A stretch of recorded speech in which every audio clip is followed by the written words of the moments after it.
कबीर कहते हैं कि तुम हमारी प्रशंसा क्या करते हो। हे संतों, हे महानुभावों, इसमें मेरा कोई प्रभाव नहीं है, न मेरे पास कोई गति है न कोई मति है, हमारे कोई प्रभाव नहीं है। लोग कहते कि कबीर आप बड़े प्रेमी हैं, आप भगवत साक्षात्कार करने वाले संत हैं। तो कबीर कहते कि कबीरा कबीरा क्या कहे, जा यमुना के तीर, एक एक गोपी प्रेम में बह गए कोटि कबीर। अगर प्रेम देखना है, अगर समर्पण देखना है, तो उन ब्रजांगनाओं का दर्शन करो जिनके प्रेम में हमारे जैसे करोड़ों लोग बह गए। तो कबीर साहब कहते हैं कि मन ऐसा निर्मल भया ज्यों गंगा को नीर। हे ठाकुर, हे प्रभु, आपके नाम की ऐसी दिव्य ज्योति अंदर जली कि अंतःकरण निर्मल हो गया, जिसके लिए हम लोग कथा आदि श्रवण करते हैं। तो मन ऐसा निर्मल भया ज्यों गंगा को नीर, अब पीछे पीछे हरि फिरें कहत कबीर कबीर। अब तो ठाकुर पीछे पीछे दौड़ता है। गोपियां डांटती हैं, ठाकुर को मना करती हैं, लेकिन क्या करें, वो लगता है पगली हो गई है। वो कहती हम भोजन बना रहे हैं, अरे मुरलीधर श्याम सुंदर, कम से कम भोजन के समय में तो बंसी मत बजाओ। उनको लग रहा है कि बंशी की ध्वनि उनके कान में आ रही, भगवान बंसी बजा रहे हैं, इतनी तन्मयता है।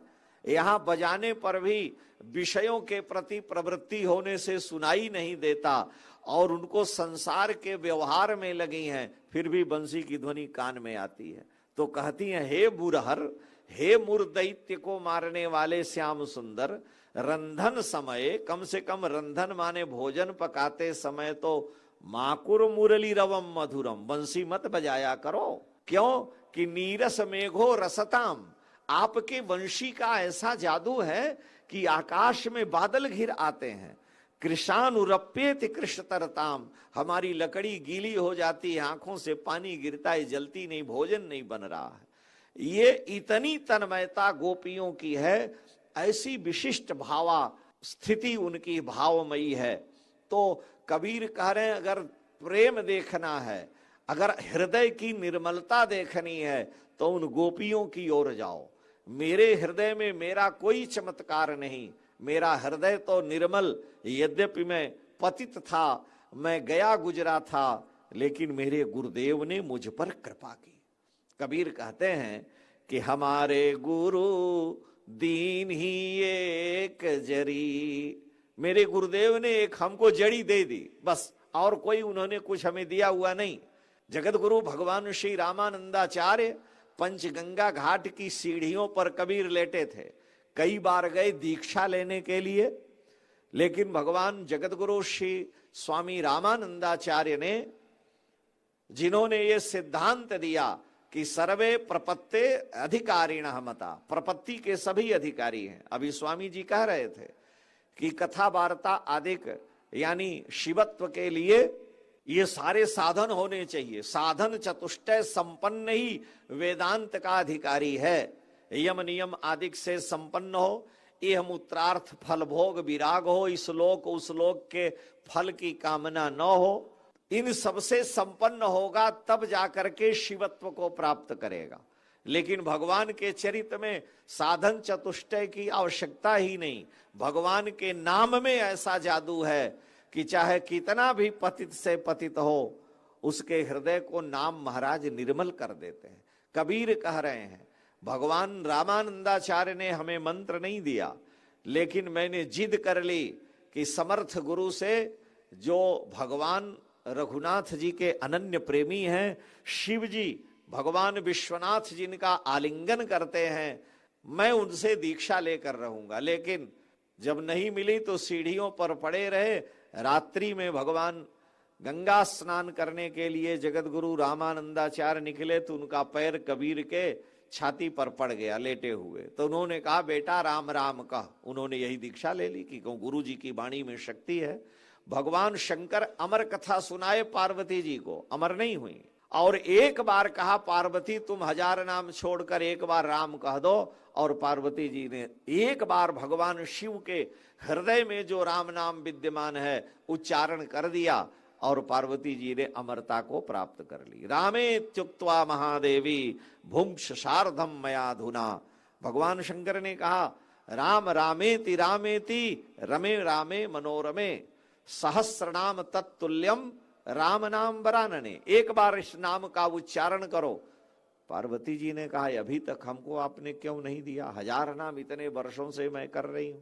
शंकर जी ने देख लिया कि अब जान लिया और कहा देवी अब तुम अधिकारी बनी हो, अभी तक तुम में विश्वास नहीं था। सती का शरीर पार्वती रूप में आया और पार्वती रूप में आकर के भी तुम कथा में सो गई, इसलिए हमने विलंब किया, तुम्हें उपदेश नहीं किया।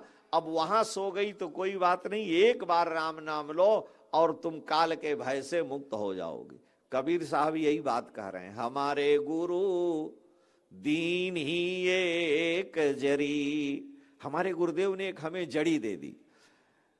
जड़ी की क्या विशेषता है, इसकी महिमा में वर्णन क्या करूं। कहिए कहा कछु कहत न आवे अमृत रसहि भरी। कहिए कहा कछु कहत न आवे अमृत रसहि भरी। ये जड़ी जो है अमृत के रस से, अमृत के कुंडमयी है, अमृत रस से भरी हुई है।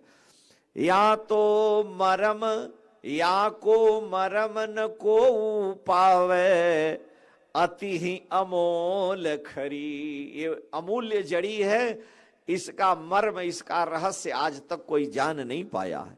या ही ते मोहि प्यारी लागे लेकर गुपुत धरी। इसलिए ये मुझे अत्यंत प्रिय है, मैंने इसे बड़ा छिपा करके रखा है। या ही ते मोहि प्यारी लागे लेके गुपुत धरी।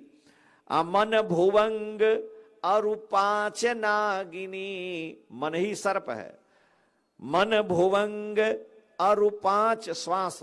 मन भुवंग अरु 5 नागिनी सूंघत तुरत मरी। ये सूंघते ही मर गई। कबीर साहब कह रहे इतना ही नहीं, डाइन एक सकल जग खायो माया। डाइन एक सकल जग खायो सो देखी डरी। हमारे गुरु दीन ही एक जरी। इतना ही नहीं, इस जड़ी की विशेषता क्या है। त्रिविध विकार ताप त्रय नाशी। त्रिविध विकार ताप तन नाशी दुर्मति सकल हरी।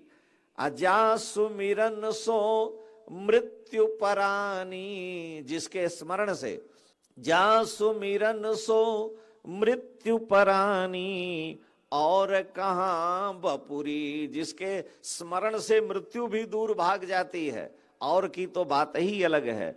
निशिवासर में कबहु न बिसरो फल छिन घरी घरी। कहत कबीर भयो घर निरमल जब सब ही व्याधि टरी। हमारे गुरु दीन ही एक जरी। हमारे गुरुदेव ने राम नाम रूपी ऐसी जड़ी दे दी कि जिस माया रूपी सर्पिणी ने सारे जगत को खाया, वो देख करके डर गई, सूंघत तुरत मरी और ये सारी अविद्याएं नष्ट हो गईं।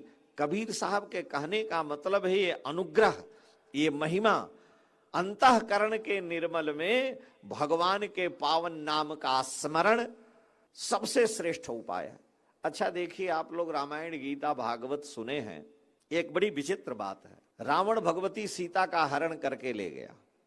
मारीच भगवान श्री राम को वन में ले गया। रावण मारीच के पास आता है, चर्चा करता है। मारीच समझाता है कि देखो, रामो विग्रहवान धर्मः साधु सत्य पराक्रमः, इसलिए उनसे विरोध नहीं करना चाहिए।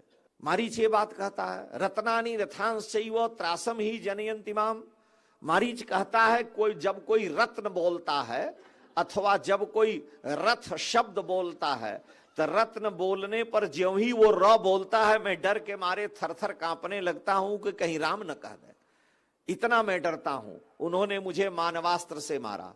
जब कोई रथ बोलता है, रत्नानि रथांश चैव त्रासम ही जनयंति माम, वाल्मीकि रामायण में मुझे भय उत्पन्न होता है। तो उस रावण को भगवान श्री राम ने मारा, मारीच को भगवान श्री राम ने मारा। भगवान उसकी बुद्धि शुद्ध नहीं कर सकते थे रावण की। जब समर्थ हैं प्रभु समर्थ कौशलपुर राजा, जब समर्थ हैं कौशलपुर के राजा राघव, तो मारीच की, मेघनाद की, रावण की, कंस की, शिशुपाल की ये बुद्धि शुद्ध कर देते, उसकी बुद्धि निर्मल हो जाती, मन ऐसा निर्मल भया कर देते। लेकिन आप उसका वध कर दे रहे हैं। अवतार आप किस लिए लिए हैं कि जब जब होई धर्म के हानि, बाढ़ई असुर अधम अभिमानी, करही अनीति जाई नहीं बरनी, सीधे विप्रधेनु सुर धरनी, तब तब प्रभु धरि विविध शरीरा, हरहि कृपा निधि सज्जन पीरा, असुर मारी थापहि सुरन, राखहि निज श्रुति सेतु, और जग विस्तारहि विशद जस, राम जन्म करहे। आपके अवतार का यदि ये काम है तो असुर मारने की क्या जरूरत है? हिंसा तो बड़ा भारी दोष है। और भगवान असुरों का वध करते हैं, असुरों की बुद्धि शुद्ध कर दें, उनके हृदय से पाप नष्ट हो जाए, उनके हृदय में जो दुर्वासना है, लोगों की हिंसा करने की भावना है, वो दूर कर सकते हैं। लेकिन विचित्र बात यह है, भगवान अवतार लेकर के आते हैं, लेकिन भगवान किसी की बुद्धि को, असुरों के बुद्धि विचार को निर्मल नहीं कर सकते। सब कुछ करने में समर्थ हैं, लेकिन उनकी बुद्धि को पवित्र शुद्ध करने की शक्ति श्री राम में नहीं है। यह शक्ति उनके नाम में है। भगवान का नाम ही बुद्धि को निर्मल कर सकता है। राम एक तापस्त्री तारी, लेकिन नाम कोटि खल कुमति सुधारी। करोड़ों खलों की कुमति माने बुद्धि को सुधारा किसने? उनके नाम ने।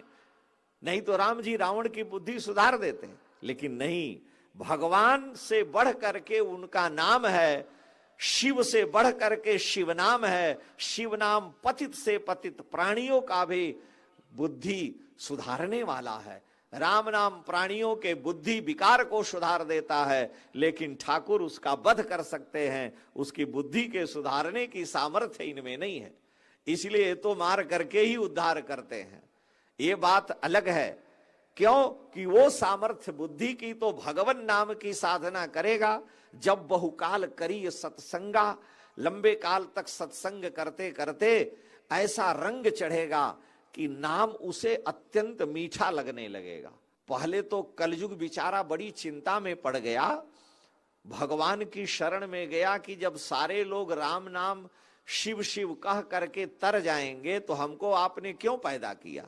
एक जुग, क्योंकि हमारा प्रभाव है झूठ ही लेना, झूठ ही देना, झूठ ही भोजन, झूठ चबेना, माँ नहीं मातु पिता नहीं देवा, ये हमारे धर्म है। और हमारे धर्म में जब सभी राम राम कह के तर जाएंगे तो मेरा कोई प्रभाव नहीं पड़ेगा। तो भगवान ने कहा कि भाई देखो, सृष्टि में तुम्हारा जन्म हुआ है, तुम्हारे युग में इसी से लोगों का उद्धार होगा। कलयुग जोग यज्ञ नहीं ज्ञाना, एक आधार राम गुण गाना। राम ही सुमिरिय गाई राम ही, संतत सुनी राम गुण ग्राम ही, तेहि पुनि राम राम दिन राति, सादर जपहि अनंग अराती। भगवान के नाम में कलयुग में विशेष बल हमने दे दिया है। तो कलयुग ने कहा कि तब तो सभी लोग तर जाएंगे। भगवान ने कहा क्यों नहीं तर जाएंगे? कलयुग ने कहा तो मैं इतना तो कर सकता हूं, भगवान के नाम की कलिकाल में बड़ी महिमा है। राम तुम्हारा नाम लेकर पार जाएंगे, स्वयं तरेंगे और दुनिया को तार जाएंगे। नाम में आपके बड़ी शक्ति है, लेकिन उस नाम में प्रेम हम नहीं होने देंगे, इतना तो हम कर ही सकते हैं। भगवान के नाम से जीव के अनंत पाप कट जाते। जीव उतना पाप कर ही नहीं सकता, लेकिन नाम में प्रेम होना बड़ा कठिन है, नाम के प्रति समर्पण होना बड़ा कठिन है। और जिस दिन भगवान नाम से प्रेम हो गया, उस दिन सारे देवता, इंद्र वरुण कुबेर चंद्रमा सूर्य अग्नि सभी उस भक्त का मंगलाशासन करते हैं, क्योंकि भगवान नाम के बल से अनंत पापों से मुक्त हो करके शुद्ध बुद्धि वाला वह हो करके जब जाता है तो उसका इंद्र वरुण कुबेर ब्रह्मा शिव चंद्रमा आरती उतारते हैं, मंगलाशासन करते हैं, उठ करके उसका अभ्युत्थान करते हैं, क्योंकि वो भगवत धाम गमन करता है। गीता में भगवान ने कहा कि यद गत्वा न निवर्तन्ते तद्धाम परमम मम, जहां जाने के बाद नहीं लौटना पड़ता वो मेरा धाम है। और उस धाम की प्राप्ति में सबसे सरल उपाय है भगवान का पावन नाम, भगवान के नाम की साधना। और वो नाम शिव नाम, हरि नाम, कृष्ण नाम कोई भी हो सकता है। इसलिए पावना नाम पावनम, शौनक जी ने कहा सूत जी जो पवित्रों को भी पवित्र करने वाला हो। विष्णु सहस्त्र नाम के प्रारंभ में युधिष्ठिर जी ने यही पूछा कि पवित्राणाम पवित्रम यो मंगलानाम च मंगलम दैवतम देवतानाम च भूतानाम जो व्ययः पिता यतः सर्वाणि भूतानि भवन्त्यादि युगागमे यस्मिंश्च प्रलयन्ति पुनरेव युगक्षय। जो पवित्रों को भी पवित्र, मंगलों का भी मंगल करने वाला है, वो भगवान का पावन नाम है। तो पावनम पावनानाम च साधनम तद्बदाधुना, जो पवित्र को भी पवित्र करने वाला है, कलिकाल के प्रभाव से कलयुग के प्राणी के असुर स्वभाव को भी शुद्ध कर देने वाला भगवान का पावन नाम और भगवान का पावन चरित है।